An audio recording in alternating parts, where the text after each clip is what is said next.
If you want to go fast, go alone. If you want to go further, go together. So the adage goes. While there's more than enough anecdotal evidence to support the positive effect of collaboration in sustaining momentum over the long term, particularly in relation to the undertaking of an entrepreneurial journey, there's something to be said about the complications brought about by the dynamics of the nature of this collaboration.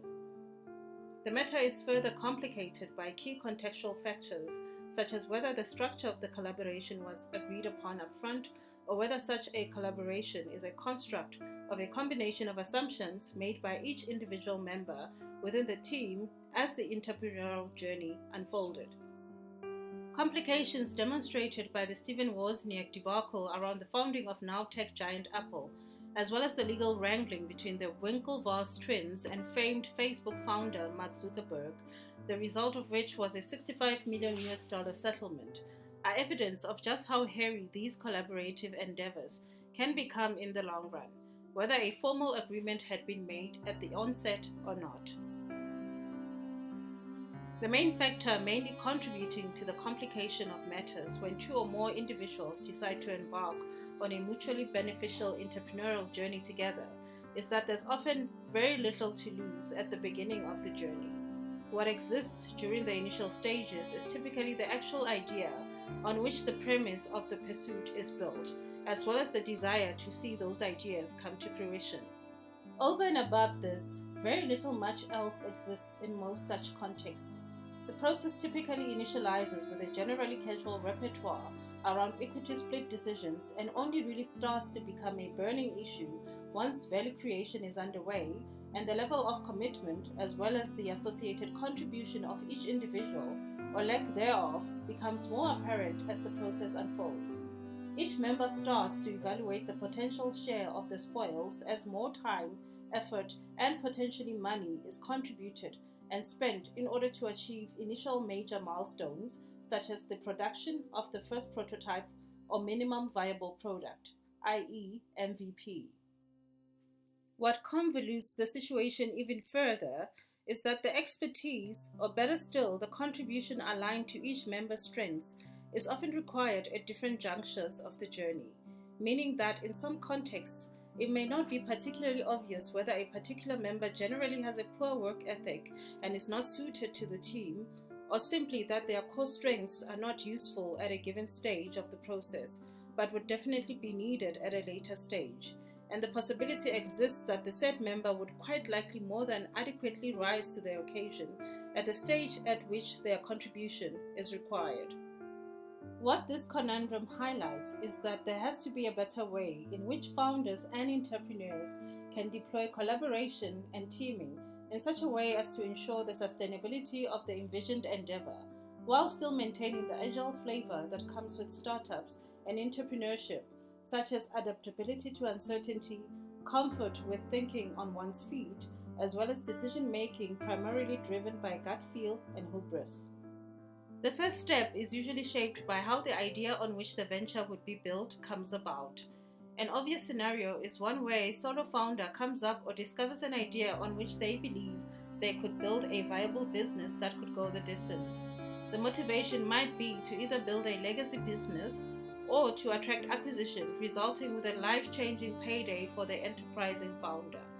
In this instance, the first consideration in the process of deciding on the potential need and nature of collaboration is whether there is a deficit of capability that is critical to the materialization of the venture on the part of the founder. A typical example is a founder with a commercial background in building technology systems who comes up with a potentially market-fitting idea that requires tech enablement to go to market. In this instance, validating the idea would require some level of technology development that the commercially inclined founder may not have deep enough expertise and capability to be able to execute even on the most basic prototype of minimum viable product. The commercial founder can approach the situation in two ways. One is to burn some cash and get freelancers to first formalize the concept into a product or platform specification of sorts, and then hire from a freelancer aggregation platform to source the technical skills to build the prototype or MVP. A combination of how well the concept is defined, as well as how lucky the commercial founder is in finding the right talent on the freelancer aggregator platform, will determine whether this approach is a flying success or a never-ending money-sucking endeavor. Another approach is to seek a founding partner with a career track record that demonstrates that they have the capability required by the commercial founder. In this case, because there's nothing yet on the table in as far as the envisioned venture is concerned, it makes sense to put in place an equity split agreement that gives the capability comrade enough skin in the game to make joining the venturing endeavor attractive. Let's assume that the venture is in agricultural research, perhaps the analysis of soil, to determine if there's any intervention required to augment the soil composition to enable the farming and harvesting of specific crops. Perhaps the venture is a soil testing facility that not only produces a descriptive report of the composition status of the soil in its current form, but also gives a prescriptive report on what interventions are required to get the soil to the composition that would be ideal to produce the desired crops. Say the original founder, the commercially inclined individual, has extensive experience in agricultural supply chain, with key contacts within the industry in the target location that will be critical in driving market fit, as well as customer acquisition for the envisioned venture. The joining technology founding member, on the other hand, has extensive experience in building and operationalizing technology platforms in multiple industries.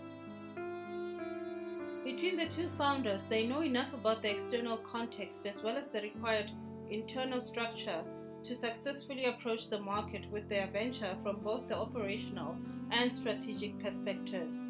The target market here is entities in the farming community, perhaps wishing to buy land for crop or to evaluate the composition of the soil after harvesting in preparation for the planting of the next crop, which then points to a missing capability component.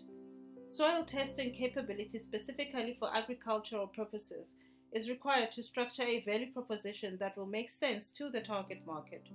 With this in mind, consider two scenarios. The first scenario is one where the technology or research related to the testing of the soil already exists, wherein the test results already point to specific interventions. In a discussion framed around the sourcing of capability related to the soil testing itself, the first scenario points to operations capability, which, while it is definitely required, it is not a critical input in as far as the success of the startup business model is concerned. The skill to execute on an already existing operational model is arguably commodified in as far as the talent market is concerned. Anyone with proven experience in exercising such a skill in a similar industry with demonstrated adaptability and agility required in a startup would be adequate to execute the role. The employment of a suitable candidate at an agreed-upon rewards package is therefore arguably a far more fitting capability sourcing strategy in this scenario. The second scenario is one where a framework for prescribing intervention based on results of specific outcomes still needs to be developed, wherein research and development still needs to take place to build the prescribing model. In this case, the capability required is a critical input to the qualitative business case and can arguably make or break the feasibility of the startup itself.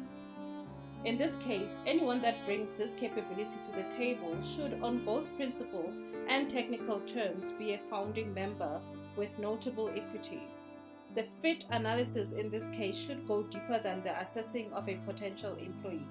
The assessment should contextually mirror that of seeking a life partner, as co-founder relationship dynamics such as value system alignment are a huge contributing factor to whether a startup succeeds or not.